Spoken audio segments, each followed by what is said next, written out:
आपका अपना पता है नहीं, अखिलेश यादव जी कह रहे हैं आपको भारतीय जनता पार्टी अपने साथ में बैठा रही है, कितनी सीटें दे रही है ये तो आपको पता नहीं है। आप चलें अखिलेश यादव जी की पार्टी पर भविष्यवाणी करने, ये कोरी राजनीति है या इसमें कोई सच्चाई है? प्राची जी, मैं समाजवादी पार्टी के जो कद्दावर प्रवक्ता है उनको मैं सुन रहा था। उन्होंने कहा कि ओपी राजभर जी के बयान को बहुत हल्के में लेना चाहिए। इनको ये नहीं पता है कि उनके बयान को अखिलेश जी इतने हल्के में ले लिए कि उनको सामने आना पड़ा। उनके प्रवक्ता जब ओपी राजभर के बयान को सामने से नहीं फेस कर पा रहे हैं तो इनके पार्टी के राष्ट्रीय अध्यक्ष को सामने आना पड़ रहा है।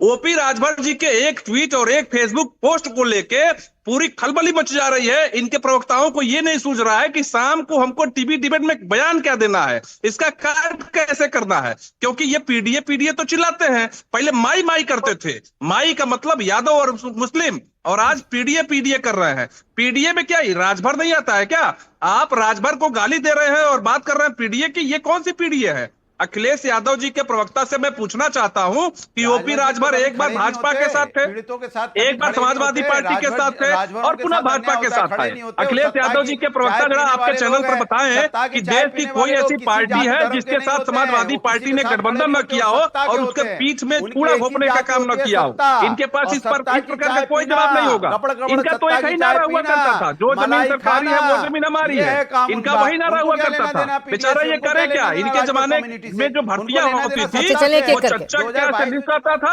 और इनके चच्चा के बच्चा जो है उस पे साइन एक करके। लेकिन द्विवेदी जी, सवाल सिर्फ इतना बड़ा है कि जिसका जवाब अनुराग भदौरिया जी के पास नहीं, जो ऑफिशियल प्रवक्ता हैं समाजवादी पार्टी के, आपको कैसे पता है? कोई सूत्र बाकी है क्या पुराने साथी की पार्टी में जिन्होंने बता दिया कि चिट्ठी में क्या गया है?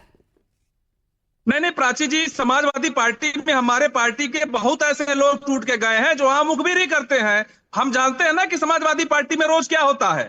अखिलेश यादव जी को यह बात नहीं पता है कि अखिलेश यादव जी के अगल बगल चलने वाले भी ओम प्रकाश राजभर के लोग हैं, वो भी बीजेपी के लोग हैं। अब बेचारे अनुराग भदौरिया कितना आगे आपके टीवी चैनल पर कहे कि चिट्ठी में क्या लिखा है क्या लिखा है। मैं तो कहता हूं कि अनुराग भदौरिया जी को आगे आना चाहिए और बताना चाहिए कि अमित शाह जी के पास जो चिट्ठी गई है उसमें क्या लिखा है।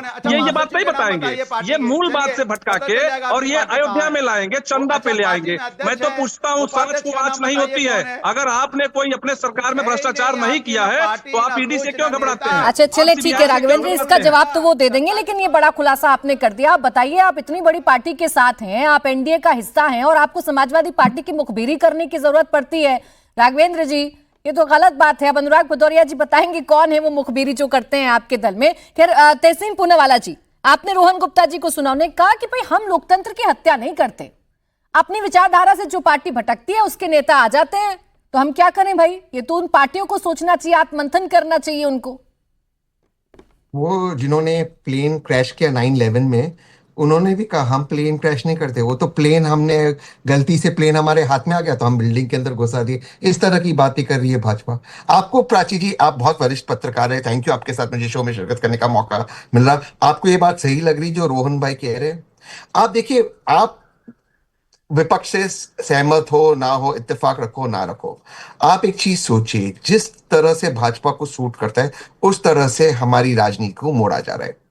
अगर महाराष्ट्र में उनको नंबर चाहिए थे सरकार के लिए तो एक पार्टी का स्प्लिट हुआ। अब महाराष्ट्र में नंबर चाहिए इसलिए ताकि डिलिमिटेशन बिल पास करना है तो दूसरी तरह से स्प्लिट हुआ। वेस्ट बंगाल में नंबर नहीं चाहिए तो एक हाथ से तो भी पार्टी ढूंढ कर लाए, उसके अंदर लोग चले गए। क्या वो भूपेंद्र यादव जी के घर पे, आदरणीय भूपेंद्र यादव जी के घर पे चाय पीने गए थे, चाय पे चर्चा करने गए थे? क्या चल रहा है? ठीक है, आप इसमें लीगल जस्टिफिकेशन कोई भी निकाल दे रोहन भाई, और निकाल देगी, बहुत अच्छे प्रवक्ता है।